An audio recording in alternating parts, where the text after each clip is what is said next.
नमस्कार, सुप्रभात। आप देख रहे हैं खबर एचपी और समय हो चला है हिमाचल की 25 बड़ी खबरों को जानने का। तो आइए एक नजर डालते हैं 25 बड़ी खबरों पर फटाफट अंदाज में। इससे पहले यदि आप वीडियो को लाइक नहीं किए तो लाइक कर दीजिए और चैनल को सब्सक्राइब कर लीजिए।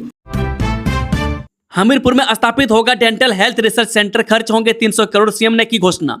मुख्यमंत्री सुखविंदर सिंह सुक्खू ने आज शिमला में association of oral and maxillofacial surgeons of India के हिमाचल प्रदेश स्टेट चैप्टर के चौथे वार्षिक सम्मेलन की अध्यक्षता करते हुए घोषणा की कि शिमला स्थित डेंटल कॉलेज का नाम राजीव गांधी डेंटल कॉलेज शिमला किया जाएगा। उन्होंने हमीरपुर में 300 करोड़ रुपए की लागत से डेंटल हेल्थ रिसर्च सेंटर स्थापित करने की भी घोषणा की। उन्होंने कहा कि इस सेंटर से रोजगार के अवसर सृजित होंगे तथा लोगों को बेहतर और आधुनिक उपचार सुविधाएं उपलब्ध होंगी। मुख्यमंत्री ने कहा कि ओरल एंड मैक्सिलोफेशियल सर्जन्स का कार्य अत्यंत महत्वपूर्ण है। वे न केवल रोगियों का उपचार करते हैं बल्कि उन्हें आत्मविश्वास और बेहतर जीवन गुणवत्ता प्रदान करने में भी महत्वपूर्ण भूमिका निभाते हैं। उन्होंने कहा कि यह सम्मेलन लोगों की सेवा की दिशा में एक महत्वपूर्ण कदम साबित होगा।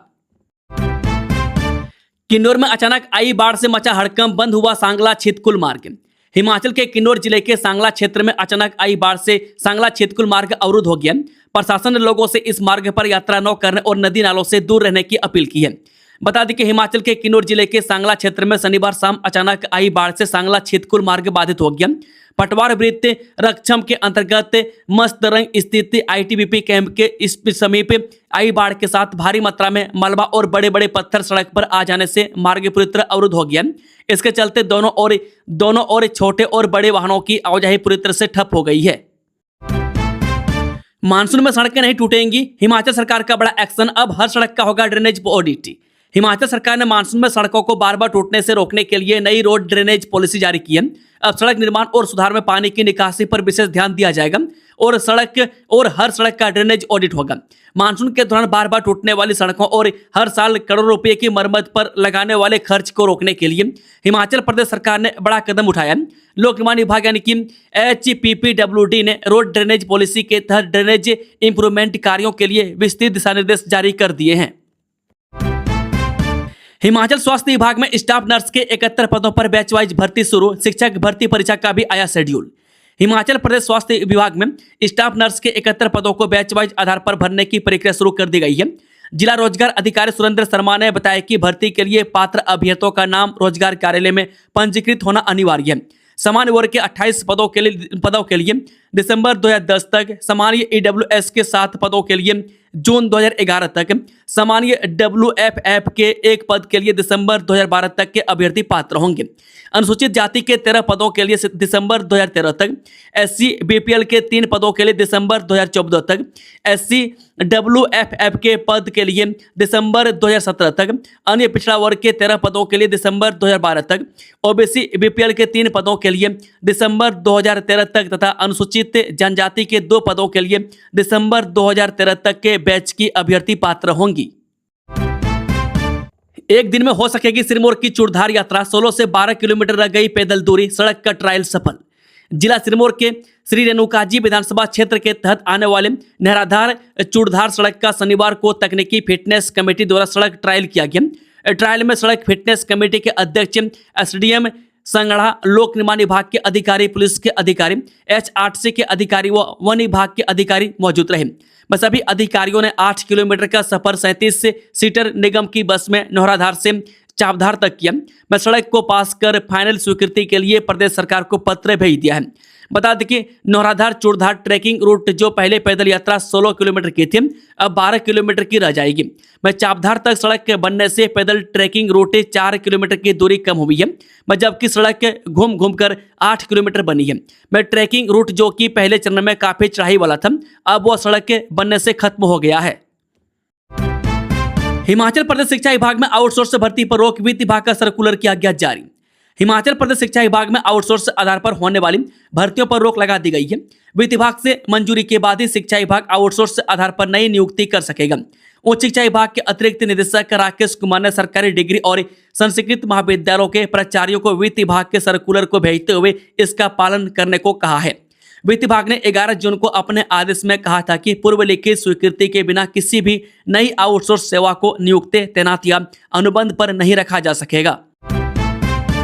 इस सरकारी स्कूलों के 7,38,000 विद्यार्थियों को मिलेगी पानी की बोतलें। मुख्यमंत्री की घोषणा के तहत प्रदेश के सरकारी स्कूलों में पढ़ने वाले विद्यार्थियों को पानी की स्टील की बोतलें उपलब्ध करवाने की प्रक्रिया तेज हो गई है। इसी कड़ी में स्कूल शिक्षा निदेशालय ने HP state civil supply corporation को सभी 143 ब्लॉक प्रोजेक्ट अधिकारियों की बीपीओ द्वारा उपलब्ध करवाई गई छात्रों की संशोधित सूची भेज दी गई है। हिमाचल में आज से एक सप्ताह तक झमाझम बरसेंगे बादल, 2 दिन के लिए रेड अलर्ट। हिमाचल प्रदेश में आज से 7 दिन तक लगातार बारिश होने की पूर्वानुमान है। राज्य के कई हिस्सों में 2 दिन अत्यधिक भारी बारिश होने का रेड अलर्ट जारी किया गया है, जबकि 3 दिन भारी बारिश का ऑरेंज अलर्ट है। वह 2 दिन के लिए येलो अलर्ट जारी हुआ है। मौसम विज्ञान केंद्र शिमला के निदेशक शोभित कटियार ने यह जानकारी दी है। वह लोगों को पूरी तरह सतर्क रहने के लिए कहा गया। राज्य आपदा प्रबंधन प्रकोष्ठ ने चेतावनी दी है कि अवधि के दौरान सभी विभागों को हाई अलर्ट पर रहने को कहा है। विभाग किसी भी आपात स्थिति में तुरंत कार्रवाई सुनिश्चित करेंगे और राज्य आपातकालीन संचालन केंद्र को नियमित रूप से स्थिति की रिपोर्ट सौंपेंगे। मौसम की स्थिति जिला प्रशासन से सलाह मशविरा करके शिक्षण संस्थानों पर फैसला लिया जाएगा। एचआरटीसी और ट्रांसपोर्ट ऑपरेटरों को सलाह दी गई है कि भारी बारिश के दौरान जोखिम वाले रास्तों पर जाने से बचें। दूरदराज और संवेदनशील इलाकों में जरूरी चीजों का पर्याप्त स्टॉक बनाए रखें। नई तकनीक का विकास, हिमाचल में पानी जैसा शुद्ध होगा दूध। एआई प्यूरीफायर से अलग होंगे यूरिया डिटर्जेंट। पानी के बाद अब दूध को भी घर में शुद्ध करने की तकनीक विकसित कर ली गई है। हिमाचल प्रदेश विश्वविद्यालय से ऑर्गेनिक केमिस्ट्री में पीएचडी कर चुके शिमला निवासी सुमित्र राणा ने ऐसा लैक्टोप्योर डिवाइस तैयार किया है, जो आर्टिफिशियल इंटेलिजेंस यानी कि एआई और मेम्ब्रेन फिल्ट्रेशन तकनीक की मदद से दूध में मौजूद यूरिया डिटर्जेंट, सिंथेटिक फैट जैसे मिलावटी और हानिकारक तत्वों की पहचान कर उन्हें अलग करने में सक्षम होगा। इस नवाचार के प्रोटोटाइप को भारतीय पेटेंट कार्यालय से डिजाइन और उत्पादन का पेटेंट भी मिल चुका है। सुमित राणा ने धर्मशाला निवासी एमबीए जयदेव के साथ मिलकर मुख्यमंत्री स्टार्टअप योजना के तहत इस नवाचार को एनआईटी हमीरपुर के इंक्यूबेशन सेंटर में पंजीकृत कराया। यहां से 2 लाख रुपए की इग्निशन ग्रांट मिलने के बाद प्रोटोटाइप तैयार किया गया और पहले चरण का परीक्षण भी पूरा कर चुका है। वेतन पुनर्निर्धारण मामले में एचआरटीसी को 6 हफ्ते में फैसला लेने का आदेश, जाने पूरा मामला। हिमाचल प्रदेश हाईकोर्ट ने पथ परिवहन निगम के एक ड्राइवर के वेतन पुनर्निर्धारण से जुड़े मामले में हस्तक्षेप करते हुए निगम को याचिकाकर्ता के अभ्यावेदन पर नए सिरे से विचार करने के निर्देश दिए हैं। न्यायाधीश ज्योत्सना रिवाल दुआ की अदालत ने मामले के मेरिट पर सीधे टिप्पणी किए बिना याचिका का निपटारा करते हुए याचिकाकर्ता को आदेश दिया गया है कि वे 2 सप्ताह के भीतर अपनी मांगों और आपत्तियों को लेकर एचआरटीसी के समक्ष एक नया अभ्यावेदन प्रस्तुत करें। एचआरटीसी प्रबंधन और सक्षम प्राधिकारी को निर्देश दिया गया है कि वे याचिकाकर्ता का अभ्यावेदन मिलने के बाद 6 सप्ताह के भीतर इस पर कानून और लागू नियमों के अनुसार निर्णय लें।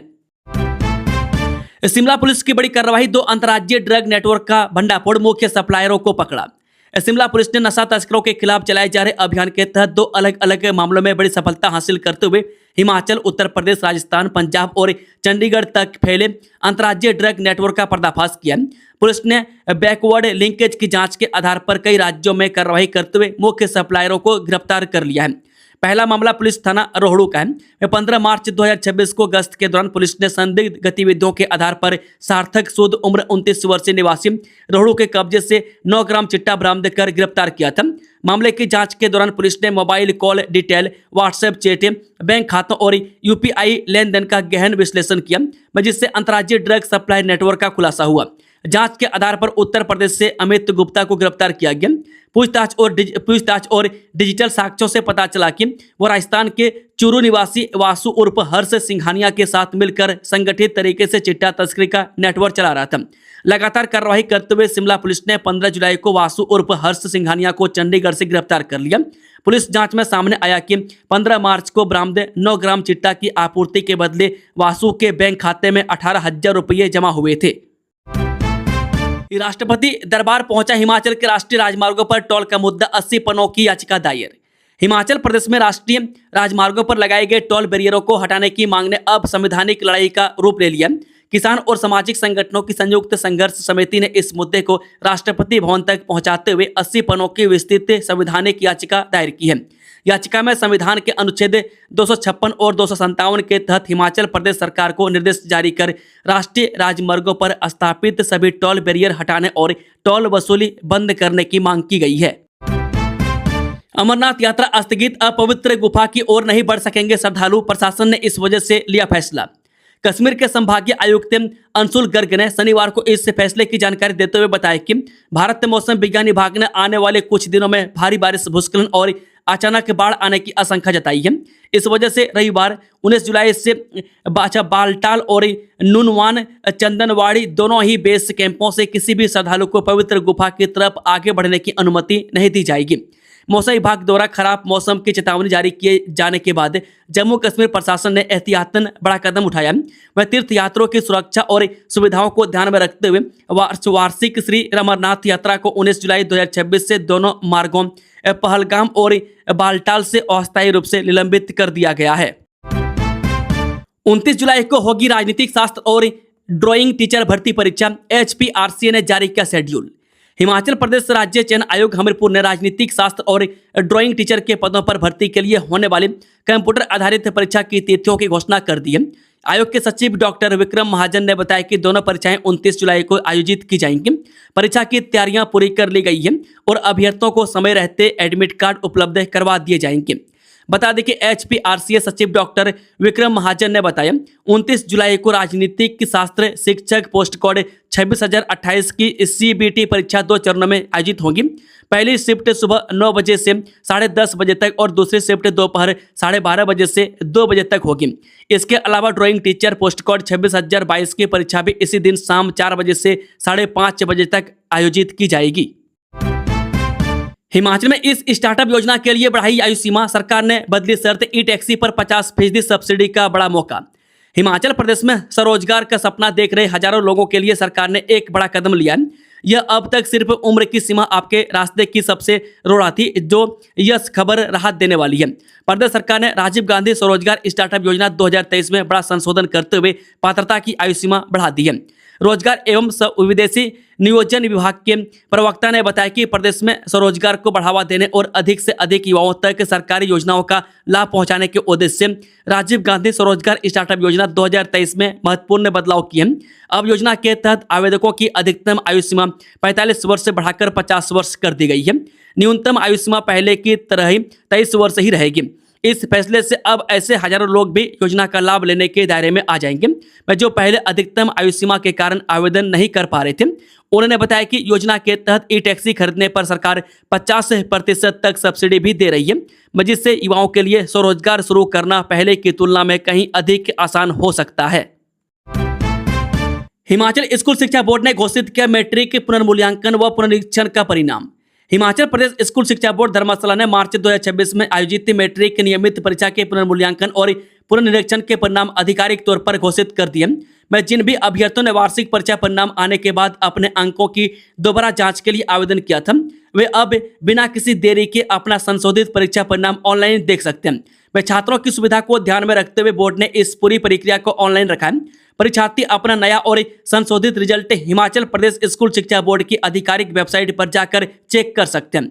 वेबसाइट के होम पेज पर इसके लिए एक विशेष लिंक उपलब्ध करवा दिया गया, जिस पर क्लिक करके छात्र अपना रोल नंबर डालकर परिणाम आसानी से प्राप्त कर सकते हैं।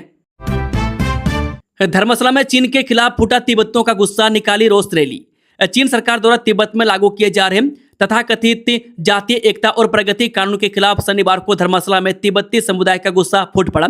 तिब्बती यूथ कांग्रेस और student for a free Tibet सहित आधा दर्जन प्रमुख संगठनों के आह्वान पर सैकड़ों तिब्बतियों ने मैक्लोडगंज से लेकर धर्मशाला पुलिस से मैदान तक एक विशाल रोष रैली निकाली और चीनी दमनकारी नीतियों के खिलाफ जोरदार प्रदर्शन किया।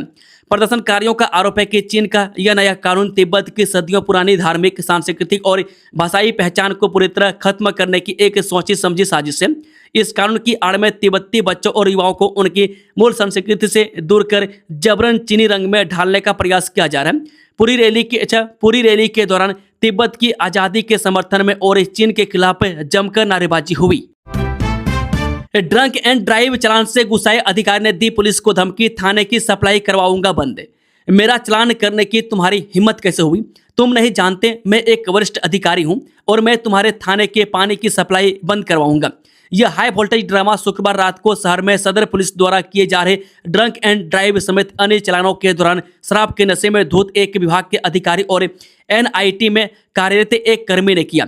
मैं थाना प्रभारी इंस्पेक्टर कुलवंत राणा की अगुवाई में पुलिस ने नियमानुसार कार्रवाई करते हुए उस कथित अधिकारी समेत उसकी गाड़ी में सवार एनआईटी में कार्यरत एक कर्मी को हिरासत में ले लिया। इस घटना की शहर में खूब चर्चा हो रही है। इस सीजन का पहला रेड अलर्ट जारी, 20 और 21 जुलाई को इन 5 जिलों में भारी बारिश की संभावना। हिमाचल प्रदेश में मानसून एक बार फिर अपना रौद्र रूप दिखाने के लिए तैयार है। मैं खतरे की गंभीरता को देखते हुए मौसम विज्ञान केंद्र शिमला ने राज्य में इस मानसून सीजन का पहला रेड अलर्ट जारी कर दिया। मौसम विभाग के अनुसार शनिवार मध्यरात्रि से 23 जुलाई तक मानसून के पूरी तरह सक्रिय रहने की संभावना है। इस अवधि के दौरान प्रदेश के मध्य और निचली पहाड़ियों के कुछ स्थानों पर भारी तबाही मचाने की आशंका जताई गई है, जिसे लेकर प्रशासन भी अलर्ट मोड पर आ गया है। बीएड में प्रवेश के लिए एचपीयू ने शुरू की ऑनलाइन काउंसलिंग। हिमाचल प्रदेश विश्वविद्यालय के शिक्षा विभाग और राजकीय कॉलेज ऑफ टीचर्स एजुकेशन धर्मशाला एवं संबद्धता प्राप्त निजी बीएड कॉलेजों में प्रवेश के लिए विस्तृत काउंसलिंग शेड्यूल जारी कर दिया। शनिवार को हिमाचल प्रदेश विश्वविद्यालय के शिक्षा विभाग ने तमाम औपचारिकताओं को पूरा करते हुए बीएड की ऑनलाइन काउंसलिंग का विस्तृत शेड्यूल जारी किया। में साथ ही पहले राउंड की ऑनलाइन काउंसलिंग प्रक्रिया भी शुरू हो गई है। इसके तहत उम्मीदवारों को अपनी अपनी लॉगिन आईडी के जरिए 3 कॉलेज की प्रोसेसिंग 21 जुलाई तक देनी होगी। उसके बाद 22 जुलाई को उम्मीदवारों को आवंटित कॉलेजों की जानकारी जारी कर दी जाएगी। उसके बाद 23 व 24 जुलाई को संबंधित आवंटित कॉलेज में उम्मीदवारों के दस्तावेजों की वेरिफिकेशन होगी और ऑनलाइन फीस जमा करवानी होगी। 20 जुलाई को मंत्रिमंडल बैठक, विधानसभा के मानसून सत्र पर लग सकती है मुहर। मुख्यमंत्री सुखविंदर सिंह सुक्खू की अध्यक्षता में 20 जुलाई को होने वाली मंत्रिमंडल बैठक में हिमाचल प्रदेश से विधानसभा के मानसून सत्र पर मुहर लगने की संभावना है। मानसून सत्र का शुभारंभ 15 अगस्त के बाद बुलाए जाने की संभावना है, जिसमें 10 से 12 बैठकें हो सकती हैं। मानसून से निपटने की तैयारियों को लेकर भी बैठक में चर्चा होने की संभावना है। प्रदेश में धीमे पड़े मानसून के अब रफ्तार पकड़ने की संभावना है, जिससे निपटने के लिए जिला प्रशासन को आवश्यक तैयारियां करने के निर्देश दिए गए। मैं इसके लिए अभी से संवेदनशील स्थानों पर मशीनरी एवं आवश्यक स्टाफ की तैनाती कर दी गई है। आपदा राहत के लिए 200 करोड़ रुपये मंजूर, 12 जिलों सहित पीडब्ल्यूडी और जल शक्ति विभाग को मिला बजट। हिमाचल प्रदेश सरकार ने आपदा प्रभावित क्षेत्रों और परिवारों को बड़ी राहत देते हुए वित्तीय वर्ष 2026-27 के दौरान राज्य आपदा प्रतिक्रिया कोष यानी कि एसडीआरएफ से 200 करोड़ रुपये जारी करने को मंजूरी प्रदान कर दी है।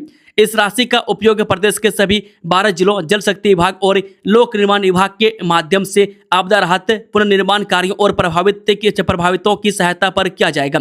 कुल स्वीकृत 200 करोड़ में से 174 करोड़ रुपये प्रदेश के 12 जिलों को उपायुक्तों के माध्यम से आवंटित किए गए। इसके अलावा 26 करोड़ रुपये विभागों को मिले, जिनमें जल शक्ति विभाग को 10 करोड़ और पीडब्ल्यूडी को 16 करोड़ रुपये जारी किए गए हैं। जेपी यूनिवर्सिटी ने नवाजे 2244 होनहार दीक्षांत समारोह में सौंपी उपलब्धियां। राज्यपाल कविंद्र गुप्ता ने शनिवार को JP university of information technology Waknaghat के 7वें दीक्षांत समारोह में बतौर मुख्य अतिथि भाग लिया। उन्होंने इस अवसर पर मेधावियों को उत्कृष्ट शैक्षणिक उपलब्धियों के लिए कुलाधिपति स्वर्ण पदक, कुलपति स्वर्ण पदक तथा अन्य शैक्षणिक पुरस्कार प्रदान किए गए। दीक्षांत समारोह में 1966 BTech, 3 integrated MTech, 69 MTech, 116 MSc तथा 90 पीएचडी सहित कुल 2244 डिग्रियां प्रदान की गई। राज्यपाल ने विश्वविद्यालय के शैक्षणिक उत्कृष्टता के 25 वर्ष पूर्ण होने पर शुभकामनाएं दी। पूर्व कुलपति प्रोफेसर आर.के. शर्मा ने राज्यपाल का स्वागत किया। इस अवसर पर उपायुक्त सोलन मनमोहन शर्मा, पुलिस अधीक्षक साई दत्तात्रेय, विश्वविद्यालय की गवर्निंग काउंसिलिंग एवं एकादमिक काउंसिलिंग के विशिष्ट सदस्य व शिक्षकगण, पूर्व छात्र, स्नातक विद्यार्थी, अभिभावक उपस्थित रहे। नई पेंशन स्कीम कर्मचारी महासंघ ने जताया सीएम का आभार, रोज शेष मांगों के शीघ्र समाधान की मांग। नई पेंशन स्कीम कर्मचारी महासंघ हिमाचल प्रदेश का एक प्रतिनिधिमंडल प्रदेश अध्यक्ष प्रदीप ठाकुर की अध्यक्षता में आज माननीय मुख्यमंत्री सुखविंदर सिंह सुक्खू से मिला तथा 15 मई 2003 से पूर्व विज्ञापित पदों के विरुद्ध नियुक्त कर्मचारियों को पुरानी पेंशन योजना यानी कि ओपीएस का लाभ प्रदान करने संबंधी अधिसूचना जारी करने पर मुख्यमंत्री एवं प्रदेश सरकार का हार्दिक आभार व्यक्त किया। उन्होंने कहा कि यह निर्णय हजारों कर्मचारियों के वर्षों लंबे संघर्ष एकजुटता और निरंतर प्रयासों की ऐतिहासिक जीत है। इस निर्णय से प्रभावित कर्मचारियों को सामाजिक एवं आर्थिक सुरक्षा सुनिश्चित होगी तथा उनके भविष्य को नई मजबूती मिलेगी। उन्होंने कहा कि एनपीएस में जमा राज्यांश की वापसी से प्रदेश की वित्तीय स्थिति मजबूत होगी और विकास कार्यों को भी गति मिलेगी। टूटने से बच गया लाखों फैंस का दिल, अभी रिटायर्ड नहीं होंगे रोहित शर्मा। रोहित शर्मा के लाखों फैंस के लिए राहत भरी खबर आई है। इंग्लैंड दौरे के दौरान खराब प्रदर्शन के चलते अटकलें शुरू हो गई थी कि रोहित शर्मा की यह अंतिम सीरीज होगी और वह संन्यास लेने के मजबूर हो जाएंगे। मीडिया पर चल रही इन तमाम अटकलों और आलोचनाओं के बीच अब बीसीसीआई का बयान सामने आया है। भारतीय क्रिकेट कंट्रोल बोर्ड ने उन अटकलों को खारिज कर दिया, जिसमें कहा गया है कि लॉर्ड्स में इंग्लैंड के खिलाफ रविवार को होने वाला एक दिवसीय मैच रोहित शर्मा का आखिरी अंतर्राष्ट्रीय मैच होगा। वहीं क्रिक बज की रिपोर्ट के अनुसार बीसीसीआई के सचिव देवजीत सेखिया ने मीडिया को दिए एक बयान में कहा कि ऐसी कोई चर्चा नहीं हुई है। उन्होंने कहा, रोहित शर्मा के भविष्य को लेकर मीडिया में कई तरह की अटकलें लगाई जा रही हैं। मैं स्पष्ट करना चाहता हूं कि ऐसी कोई चर्चा नहीं हुई है कि रोहित रविवार को लॉर्ड्स में अपना आखिरी मैच खेलेंगे। खत्म नहीं होंगे पीडब्ल्यूडी में अधीक्षक ग्रेड 2 के पद, सीएम ने मिनिस्ट्रियल स्टाफ एसोसिएशन को दिया भरोसा। लोक निर्माण विभाग में अधीक्षक ग्रेड 2 के पदों को समाप्त करने की चल रही चर्चाओं पर आखिरकार शुक्रवार को विराम लग गया। मैं सीएम सुखविंदर सिंह सुक्खू ने इन पदों को समाप्त करने की सरकार की कवायद को सिरे से खारिज कर दिया। मैं साथ ही आश्वस्त किया है कि जल्द ही पीडब्ल्यूडी में अधीक्षक ग्रेड 2 के पदों के खिलाफ डीपीसी भी कर दी जाएगी। विभाग की मिनिस्ट्रियल स्टाफ एसोसिएशन के राज्य अध्यक्ष लेखराज ने शुक्रवार को सीएम से मुलाकात के बाद यह दावा किया है। दरअसल शुक्रवार को लोक निर्माण विभाग के मिनिस्ट्रियल स्टाफ एसोसिएशन के एक प्रतिनिधि मंडल ने मुख्यमंत्री सुखविंदर सिंह सुक्खू से मुलाकात की है। राज्य अध्यक्ष लेखराज की अगुवाई में मिले प्रतिनिधि मंडल ने सीएम को विभागीय कर्मचारियों की लंबित मांगों समेत मुख्य रूप से अधीक्षक ग्रेड 2 के पदों को लेकर थी। सोनम वांगचुक को जबरन अस्पताल ले गई दिल्ली पुलिस से, कोकरोच जनता पार्टी का आरोप, छात्रों के साथ की गई धक्का मुक्की। राजधानी दिल्ली के जंतर मंतर पर कोकरोच जनता पार्टी के नेतृत्व में केंद्रीय शिक्षा मंत्री धर्मेंद्र प्रधान के इस्तीफे की मांग को लेकर चल रहे आंदोलन के बीच शनिवार तड़के सुबह बड़ा घटनाक्रम सामने आया। दिल्ली पुलिस ने सामाजिक कार्यकर्ता सोनम वांगचुक को जंतर मंतर से अस्पताल ले गई। इस दौरान प्रदर्शन स्थल पर अफरा तफरी का माहौल बन गया। आंदोलनकारियों ने आरोप लगाया कि पुलिस ने उन्हें जबरन उठाया और छात्रों के साथ धक्का मुक्की की। वहीं दिल्ली पुलिस का कहना है कि यह कार्रवाई दिल्ली हाईकोर्ट के आदेश और डॉक्टरों की सलाह के आधार पर की गई है। रसोई में फिर घुलेगी मिठास, हिमाचल पहुंचनी शुरू हुई चीनी की खेप, निगम ने दिया इतने 1000 क्विंटल का ऑर्डर। डिपों से मिलने वाली चीनी का इंतजार कर रहे हिमाचल प्रदेश के लाखों परिवारों के लिए राहत भरी खबर है। पड़ोसी राज्य हरियाणा से चीनी की खेप हिमाचल पहुंचनी शुरू हो गई है और इसके साथ ही प्रदेश के डिपो में इस महीने का चीनी कोटा मिलने का रास्ता साफ हो गया। हिमाचल प्रदेश राज्य नागरिक आपूर्ति निगम ने तेजी से आपूर्ति व्यवस्था को पटरी पर लाते हुए हरियाणा की चीनी मिलों को बड़े पैमाने पर आपूर्ति आदेश जारी किए। पहली खेप के पहुंचते उम्मीद जगी है कि अब प्रदेश के लाखों राशन कार्ड धारकों की रसोई में फिर से सस्ती चीनी की मिठास लौटेगी। दोस्तों, खबरों का सिलसिला यहीं पर समाप्त होता है। अगर जानकारी पसंद आई हो तो वीडियो को ज़्यादा से ज़्यादा लाइक करें, शेयर करें और चैनल को सब्सक्राइब करें। Thank you, all the best. जय हिंद, जय हिमाचल, हरे कृष्ण, राधे राधे।